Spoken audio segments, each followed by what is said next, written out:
د شپې ناوخته ده او دلته د خوست په دې څلورلاره کې راټول شوي ځوانان نیمه پایلوبې ته د افغانستان وتل په شور او د پټاقیو په چولو سره نمانځي. ډلې ډلې ځوانان سره راټول شوي او په بېلابېلو بڼو خپل احساسات څرګندوي.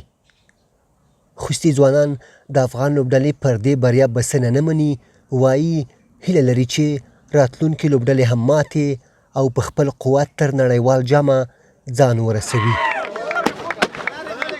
واقعیت په ټول افغانستان کې خوشحالي وه، د ټولو افغانانو په خولو باندې خندا خوره وه.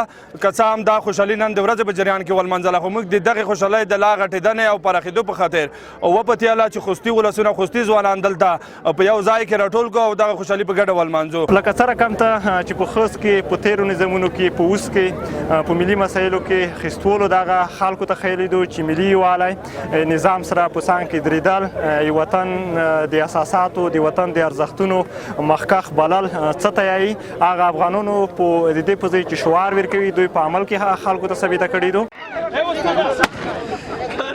د دې بریا نمانځونکو د افغان لوبډلې ترڅنګ نړیوالو لوبډلو ته هم پیغام له ځانه سره درلود.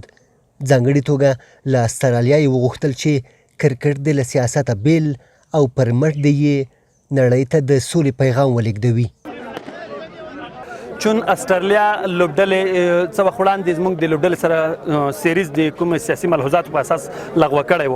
دا چې کرکټ ورزش عموما که ورزش د مینې ورورګۍ او د سولې سمبول دی، نو هیله او توقع مو له نړۍ او نورو لوبډلو څخه ده چې موږ په سیاسي مسایلو زموږ لوبډله سره د لوبې نه لغوه کوي.